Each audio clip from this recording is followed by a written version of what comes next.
Waga FM, la matinale info.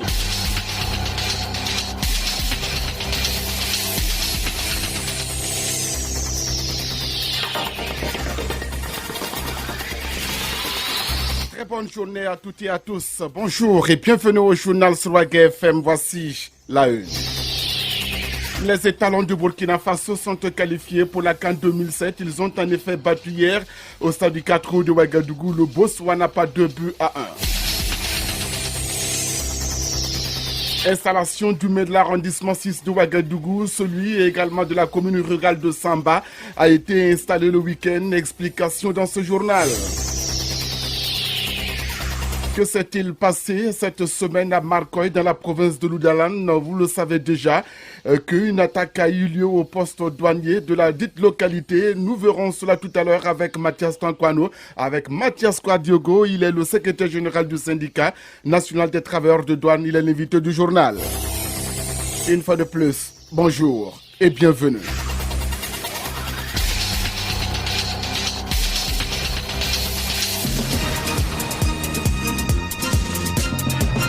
Salif Kabouré à la présentation, bienvenue à toutes et à tous. Le nouveau maire de la commune rurale de Samba dans la province du Passoré a reçu samedi dernier son écharpe du maire des maires du haut-commissaire de la province Michel Ili. Et c'est son nom et du conseiller municipal sous la bannière de l'UNIR-PS. Et sa candidature au poste de maire a fait l'objet d'un consensus qui n'était pas évident dans cette commune où les forces politiques s'équivalent. Le point de cette installation avec Paul Miki Rwamba qui était à Samba. Ambiance de fête ce samedi 3 septembre 2016 dans la commune rurale de Samba à l'occasion de l'installation officielle de Ili Michel dans son fauteuil de maire élu de la commune. À cette occasion, plusieurs personnalités politiques parties de Ouagadougou ont apporté des soutiens multiformes au succès de l'événement. Parmi elles, le commissaire de police Paul Sondo, parrain de la cérémonie. Le plus grand défi, c'est surtout travailler à bénéficier de l'unicité d'action des fils. Parce que comme je le disais dans mon discours tantôt, il y a 4 partis qui ont compéti de façon farouche pour la mairie. Donc, nous avons donc le MPP, le NTD, le CDP et l'UNIR. Et aucun des 4 partis n'a pu réunir le 27 conseillers pour pouvoir diriger à lui seul la commune. Il a fallu des consensus. Et le consensus s'est fait autour du doyen Michel Ili de l'UNIR-PS, le parti de maître Benewende Sankara. Ce dernier était lui aussi à Samba samedi. Il a salué la hauteur d'esprit des acteurs politiques de la localité qui se sont abstenus de toute bagarre inutile autour de l'occupation des postes de maire et de ses adjoints. C'est une commune où vous avez beaucoup de partis politiques et vous avez un conseil municipal, j'allais dire bigarré, mais autour du maire, il y a tout un consensus et cela en tout cas s'inscrit en droite ligne de ce que c'est que la démocratie pluraliste. Ça veut dire qu'après les élections, ce qui va rester pour la commune de Samba, pour le maire et son conseil, c'est aller sur les chantiers de développement. Et son discours s'est beaucoup appesanti sur le programme du chef de l'État, M. Rochman Christian Kaboré, où il va falloir que les habitants, les populations de Samba se donnent la main pour bâtir une société, une communauté de développement où chacun compte. Fonctionnaire de police à la retraite, le nouvel édile de Samba a déjà sa petite idée de ce qu'il entend faire de la commune d'ici la fin de son mandat. Michel Ili. Les priorités, c'est le développement. Moi, je vais demander aux fils et aux filles de la commune là, de me soutenir pour le développement. Construire des routes, c'est trop fort pour un maire. Mais les écoles, les dispensaires, d'accord, on va intervenir dans ce domaine pour le moment. La commune rurale de Samba, dont le chef-lieu se situe à 43 km de Yako, la capitale provinciale du Passoré, a la particularité d'être la commune d'origine de plusieurs personnalités politiques aux positions quelquefois diamétralement opposées. Parmi elles, on peut citer Maître Benewende Stanislas Sankara de l'UNIR-PS, le commissaire Paul Sondo du NTD, Edi Komboego du CDP et bien d'autres. Merci à vous, Paul Miki Rwamba. Également à Ouagadougou, plus précisément, à l'arrondissement 6, le maire, nouvellement élu sous la bannière de l'UPC, a été installé ce week-end. Explication avec vous, Franck Aristide Geffard. C'est un conseil municipal composé de 26 conseillers qui était au grand complet ce samedi que le maire lui-même a appelé Jean Nakoulma, maire de l'arrondissement numéro 6 de Ouagadougou. Premier adjoint au maire, M. Yanongo Mama. Le deuxième adjoint au maire, M. Louis Hervé Lompo. Le président de la commission affaires générales, Yamero Pascal. Le président de la commission affaires économiques et sociales, Mouni Zungrana. Monsieur le président de la commission environnement et développement local, Balma Kissa Albert. Monsieur le président de la commission aménagement, territoire et gestion foncière, Roger Ouedraogo. Je vais à présent appeler les autres conseillers par secteur. Nous avons 5 secteurs, le 25, le 26, le 27, le 28 et le 29. Au secteur 25 donc, nous avons Sanvidi Emmanuel, Ouedraogo Samiratou, Ouedraogo Rachidou, Ilboudo Marie Pascal. Le jeune maire de l'arrondissement 6 de Ouagadougou, Jean Nakoulma, s'est dit fier de la diversité des membres qui composent son conseil et entend se mettre tout de suite au travail. On a essayé de mettre en place une feuille de route qui serait axée sur le développement de la voirie, le développement au niveau de l'arrondissement. Nous avons également dit que nous sommes prêts actuellement à agir, à dynamiser les secteurs porteurs de revenus, à tisser des relations avec les partenaires économiques et sociaux. Nous n'avons pas oublié le volet éducatif, le volet sanitaire. Nous avons des défis face au changement environnemental actuellement, le changement climatique. Nous avons essayé de rassembler ce tout-là et nous attendons de voir la population nous accompagner pour réaliser ces grands projets. Pour le député UPC Léon Zagré, habitant de l'arrondissement numéro 6, le parti accompagnera toujours son maire. Dans son discours, il a fait ressortir ce sentiment-là de rassembler toute la population de l'arrondissement 6 afin donc d'œuvrer à l'épanouissement de cette population-là. Et nous serons toujours aux côtés du maire Nakoulma, qui est le maire de l'arrondissement 6. Et à l'ombre, nous allons toujours l'accompagner afin qu'il puisse donc réussir sa mission. Soulignons que le secrétaire général de l'Union pour le progrès et le changement, Adama Soso, et bien d'autres cadres du parti étaient présents à cette cérémonie officielle d'installation du conseil municipal de l'arrondissement numéro 6. Un compte rendu consacré à l'installation du maire de l'arrondissement 6 de la commune de Ouagadougou. Blaise Diène a été reconduit cette semaine, le week-end dernier plutôt, à la tête de la Confédération nationale des travailleurs du Burkina. Et c'était à l'issue des travaux donc du congrès qui s'est tenu ici à Ouagadougou. Voyons les premières déclarations de Blaise Diène.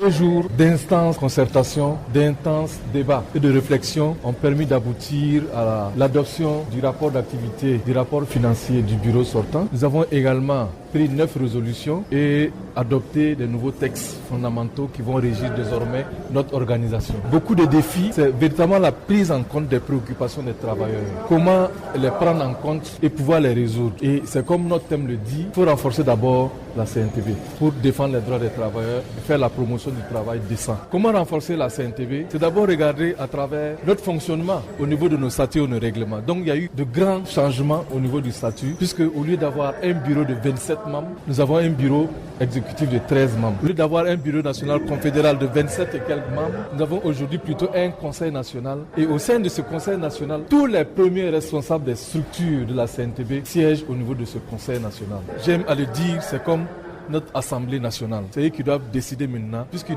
pourront se retrouver au moins 2 fois par an, le premier semestre et la fin du second semestre. Et ils doivent également adopter un plan stratégique pour le mandat à venir. Blaise Diène, réélu secrétaire général de la Confédération nationale des travailleurs du Burkina à l'issue d'un congrès qui s'est tenu le week-end dernier ici à Ouagadougou. L'association Le Giron, œuvrant dans l'éducation des enfants, a initié une formation de 72 heures à l'endroit des élèves de l'arrondissement 3 de Ouagadougou sur la sécurité routière. Une formation qui a permis aux élèves d'acquérir des rudiments indispensables à la bonne circulation dans cette zone, surtout avec les travaux de construction de l'échangeur du Nord. Explication avec Salamatou Badene.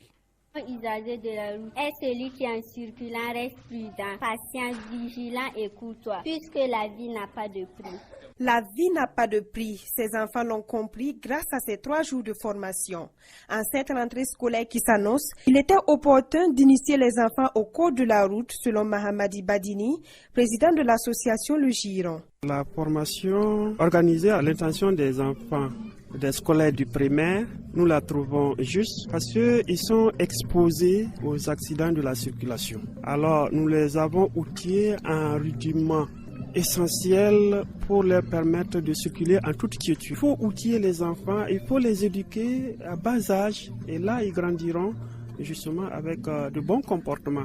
De bons comportements qui permettraient de venir à bout de l'incivisme si toutefois l'autorité y mettait du sien à entendre le président du Giron. La balle est jouée à notre niveau, au niveau des parents, mais du côté des autorités, c'est quelque chose à promouvoir. Parce qu'on se dit aujourd'hui, un élève du primaire doit quitter le CM2 avec au minimum le code de la route. Selon la marraine de l'activité, cette initiative, la première du genre dans l'arrondissement 3, est la bienvenue. Elle a réitéré son engagement, celui d'accompagner l'association dans sa lutte pour le bien-être de l'enfant. Rainat Ouedraogo, maire de l'arrondissement numéro 3 et marraine de l'activité. Dans notre arrondissement, je peux dire que c'est une première fois. En toute sincérité, j'étais très touchée de savoir que en 72 heures, on peut initier ces enfants sur le cours de la route. Je reste disponible pour accompagner. Ces bénéficiaires, après avoir appris beaucoup sur le cours de la route, entendent porter la parole à leurs camarades qui n'ont pas assisté à cette formation. Quand on voit un panneau de danger avec une personne, ça veut dire que on doit faire attention aux piétons. Quand je prends la route, quand il y a quelqu'un devant moi, je dois faire attention. Quand il freine, moi aussi je freine. Et je dois laisser un peu de place entre nous. Je dis merci beaucoup à notre moniteur parce qu'il nous a appris beaucoup de choses. Beaucoup de choses qui permettront sans doute à ces enfants de bien se tenir en circulation pour éviter les accidents car la vie est très précieuse. Un reportage signé Salamatou Badini. Bonne journée à vous. Oh my God ou encore Oh mon Dieu, c'est le titre d'une œuvre littéraire écrite par Florienne. La dédicace de l'œuvre a eu lieu le vendredi dernier ici à Ouagadougou sous le parrainage du ministre de la Culture et du Tourisme Tahirou Barry. C'était également en présence de notre reporter Franck Aristide Jeffa. L'histoire d'une jeune fille qui est allée faire ses études aux États-Unis, qui est relatée à travers cette œuvre, selon son auteur, Fatia Florienne. Toute la préparation ici sur place à Ouagadougou, de son voyage jusqu'à son arrivée aux États-Unis et de tout son séjour en matière d'études, l'œuvre retrace en fait tout cela de façon humoristique. J'espère à travers l'œuvre surtout faire voyager le lecteur, lui permettre de découvrir un tout petit peu la société américaine qu'on ne connaît pas forcément. En tout cas, j'y ai mis du mien. J'espère que le lecteur va voyager en s'amusant. Cela, selon toujours l'auteur, a été inspiré par la volonté de son entourage. Florienne. Quand je suis arrivée aux États-Unis, une semaine après, j'ai pu enfin me connecter à ma boîte email pour envoyer un mail à mes parents et connaissances pour leur dire qu'enfin je suis bien arrivée. J'ai envoyé un long mail avec quelques détails sur ce qui s'est passé, le voyage et mon arrivée là-bas. Et les réactions sont venues presque la même chose. Il y en a qui me suggéraient de donner l'histoire à mon père pour qu'il écrive un livre. Il y en a qui me disaient d'écrire le livre moi-même. Et à chaque fois que je faisais des comptes rendus sur mon séjour là-bas, j'entendais un peu le même refrain. Oui, tu pourrais écrire un livre. Le ministre en charge de la culture et du tourisme, par ailleurs parrain de cette cérémonie de dédicace, a salué l'imagination de l'auteur, Tahirou Barry. Je salue une grande œuvre qui a été écrite par mademoiselle Yen. Je pense que c'est un ouvrage plein d'enseignements. C'est un ouvrage qui renseigne sur le vécu de la jeune dame aux États-Unis, sur ce qu'elle a appris, sur les leçons qu'elle a bien voulu tirer de son séjour de 2 ans aux États-Unis. Et le plus important pour nous, c'est véritablement de nous approprier des beaux enseignements qu'elle a bien voulu nous servir à travers cet ouvrage. Soulignons que l'auteur ne s'arrêtera pas en si bon chemin et compte dans les années à venir offrir une nouvelle galette littéraire aux lecteurs selon Florienne. 7h et bientôt 15 minutes ici à Radio Ouaga FM. Après Bobo Dioulasso, la loterie nationale du Burkina a fait une heureuse gagnante à Banfora. Mariam Kone de Loutière au secteur 8 de Banfora est entrée en possession de son chèque de 51 millions de francs CFA et c'était le vendredi dernier. Abdoulaye Ouattara pour le récit. Ici, nous sommes dans la cité du Paysanoir. Le 4+1 du 12 août est arrivé au rythme du Tchébélé et Mariam Kone était à l'ordre. Avec seulement 900 francs de Paris, Elle gagne plus de 51 millions de francs CFA. Elle dit vouloir réorganiser sa vie. Une cour, développer son commerce sont entre autres ses premiers projets.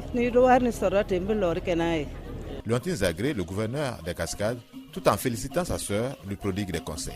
Le conseil d'une dame à sa sœur, c'est vraiment la patience et à tête reposée, penser à comment elle va faire fructifier cette manne-là. Parce qu'il ne suffit pas de faire des projets pour le plaisir de le faire. Il faut savoir choisir les projets qui seront rentables et pérennes pour elle-même, son propre bonheur et surtout pour les générations futures au niveau de sa famille. Natif des Cascades, le directeur général de la Loterie nationale de Burkina, Lucien Karama, pense que la bénéficiaire pourra apporter sa contribution au développement de la région des Cascades. Aujourd'hui, la particularité, c'est une dame. Qui a un certain âge, qui avait l'habitude de jouer, qui ne gagnait pas, et qui a joué 900 francs et qui gagne 51 millions. Vous voyez que c'est vraiment un exemple de persévérance et de courage. Bon, je voulais profiter de lui. Je suis vraiment content parce que c'est une de mes tantes. Bon, ça va participer aussi à développer la ville parce que ce qui est sûr, c'est créer une entreprise, elle va employer au moins 2 personnes et comme ça on va réduire le chômage dans la région des Cascades. La gagnante du jour dit ne jamais faire l'école. Cependant, elle s'est alphabétisée. Pendant que Mariam Mokone fête ses 51 millions, Adedougou, le gagnant des 135 millions de francs CFA, attend lui aussi son jour.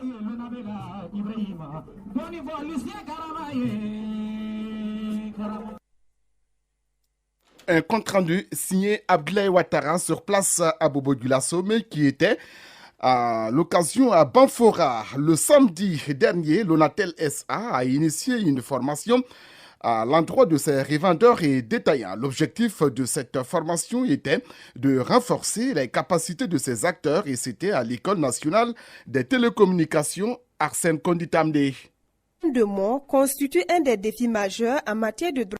Voilà, on retrouvera certainement le compte-rendu de Arsène Konditamde dans nos prochaines éditions.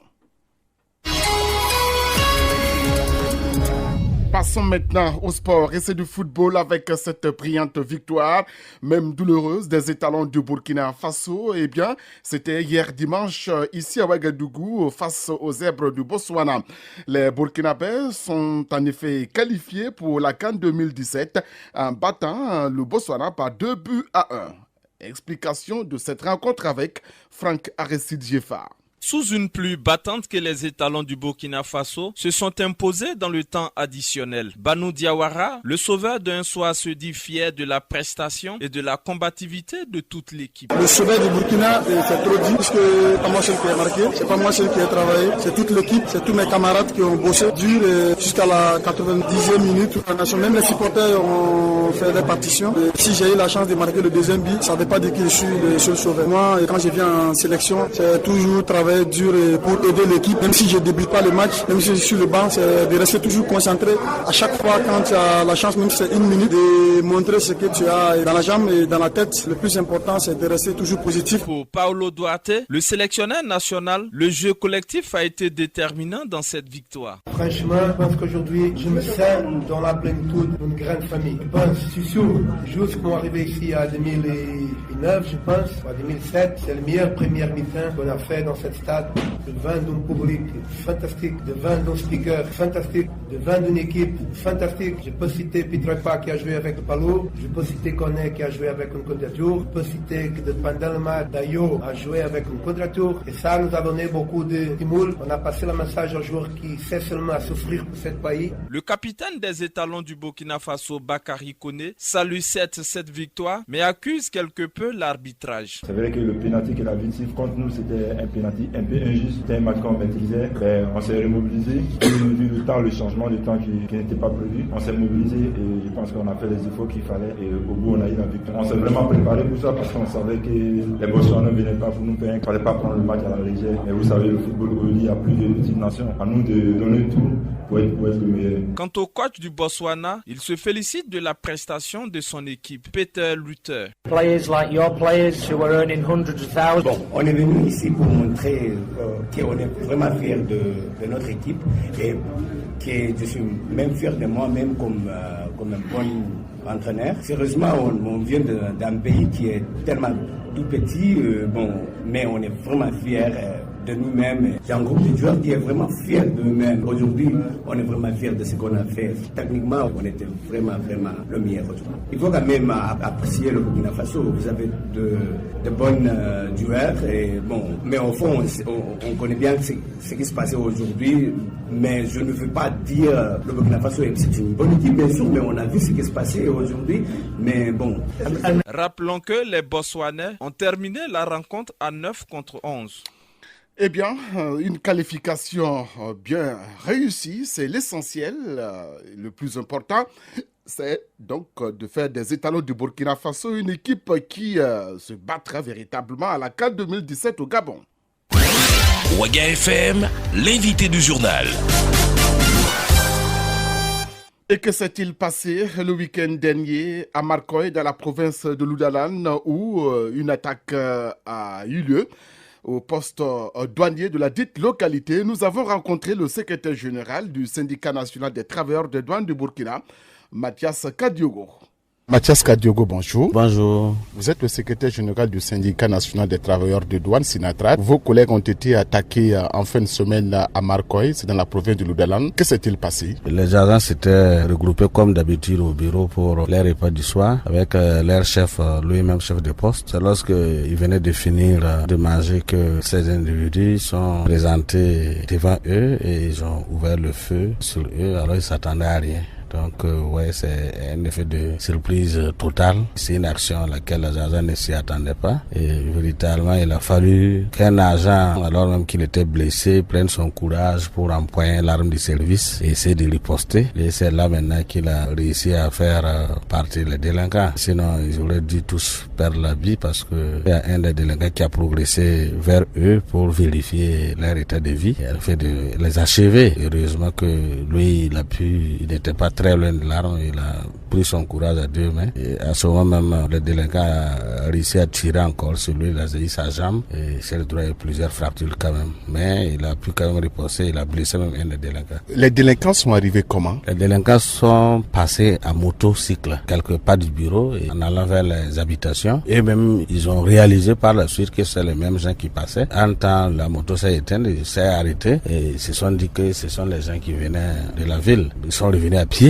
Voilà, pour les agresser. Et comme il n'y avait pas suffisamment d'éclairage et ils les ont pas aperçus, et même s'ils les avaient aperçus aussi, vous voyez que dans nos administrations, on ne peut pas voir des individus qui progressent vers vous et présumer qu'ils viennent faire du mal. Lorsqu'ils sont arrivés à quelque part seulement, il faut dire à leur chevet, ils ont tiré, c'est presque à bout portant qu'ils ont rafalé sur ces agents-là qui étaient au poste. Le poste n'est pas éclairé, c'est ça? Voilà, le poste n'est pas suffisamment éclairé. Le bâtiment même a des ampoules, mais tout l'alentour, il n'y avait pas de choses, alors qu'il n'y a pas de clôture non plus. Donc, ils étaient exposés. Il y a combien de victimes? Les victimes, il y en a eu beaucoup. 2 décès, que vous connaissez, un douanier et un civil. Un civil qui appuie les services de douane depuis bien longtemps, depuis des lunes, surtout dans l'interprétariat, parce que ce sont les populations qui parlent touareg, tamasek. Donc, ce monsieur-là était là pour les servir. Et maintenant, le douanier, c'est celui qui était officiellement commis à la tâche de garde des locaux. Lui, il était en uniforme. Les autres qui sont sévèrement blessés, ils sont 3 et qui sont évacués ici à Ouagadougou. Vous dites qu'il y a un délinquant qui a été blessé, il reste introuvable, il a pu s'échapper. Voilà, absolument. Lorsque il a été atteint, il semble qu'il a crié. Quand il a crié, il a jeté son arme, il a crié aussi. C'est là à ce moment que le deuxième est venu à son secours et le prendre, soulever, prendre une moto. Je ne sais pas comment ils ont pu la démarrer et prendre son coéquipier la partie. Quelque part du bureau, ils sont allés abandonner la moto parce qu'il semble que l'essence carburant était finie. Ils ont abandonné la nôtre là quelque part du bureau, à quelques kilomètres seulement, ils ne sont pas allés loin avec, tout ensanglanté, qui montre, ces traces de sang montrent la sévérité quand même, la blessure du délinquant. S'il y a des actions conjuguées, il se pourrait en tout cas qu'on puisse les retrouver dans ces lieux de soins, que ce soit en territoire étranger ou bien sur notre territoire. Normalement, en tout cas, si les enquêtes progressent bien, on peut réussir parce que vu quand même le sang qui a coulé depuis le bureau jusqu'à là où ils ont abandonné la moto, quand on sent que l'individu a perdu trop de sang, c'est probable qu'il soit retrouvé un jour. Avez-vous un message particulier? Oui, le message que j'ai, d'abord, il faut que j'exprime le sentiment de profonde tristesse de tous les syndicats des douanes par rapport à ce que nous avons vécu. Un drame qui afflige tout le monde. À l'endroit de ceux qui sont blessés, nous leur souhaitons un prompt rétablissement et que très vite nous puissions poursuivre le combat. Que le gouvernement mette tout en œuvre, non seulement réussir à appréhender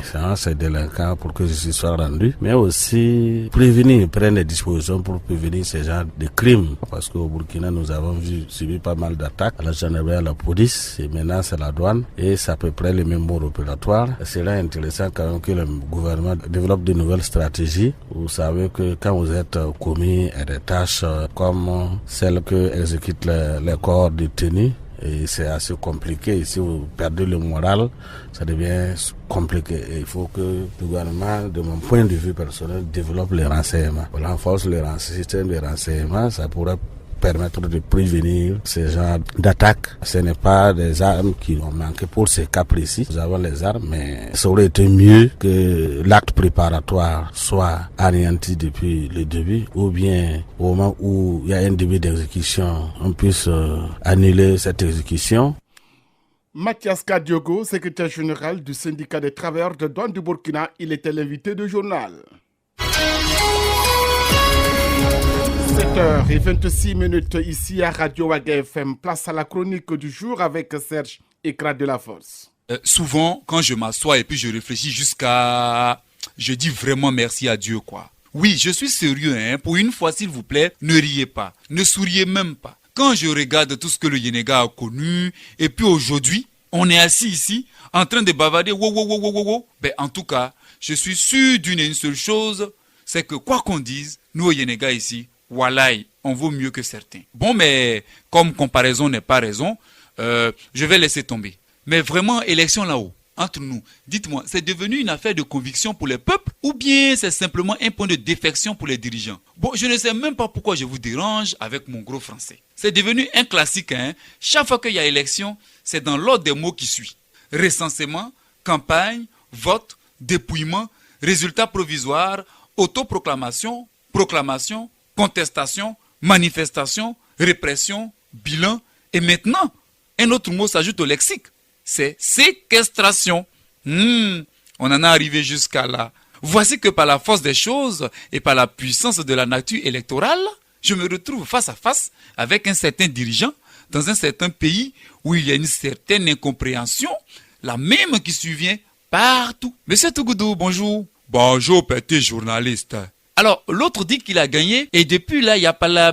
qu'est-ce que vous dites? Je dis une et une seule chose, petit journaliste. Celui qui fait le bruit là, je l'ai prévenu lorsqu'on jouait une partie de ping-pong dans mon jardin juste avant le vote. Je lui ai dit que j'étais serein parce que tout ce qui venait de la Chine ne durait pas. Alors, je ne suis pas pressé. Alors, monsieur Tougoudou, que comptez-vous faire maintenant? Ben, j'attends d'être investi pour inviter un de mes fistons qui est au Yenega. On va danser Zungu Zungu. GFM, la matinale info. Merci à toutes et à tous de m'avoir suivi. C'est ici que l'on s'arrête pour ce matin. Dans quelques instants, la revue de presse à 7h30, la pause commerciale, 45 commentons l'actualité, le retour de l'info à 8h. Bonne journée sur la radio.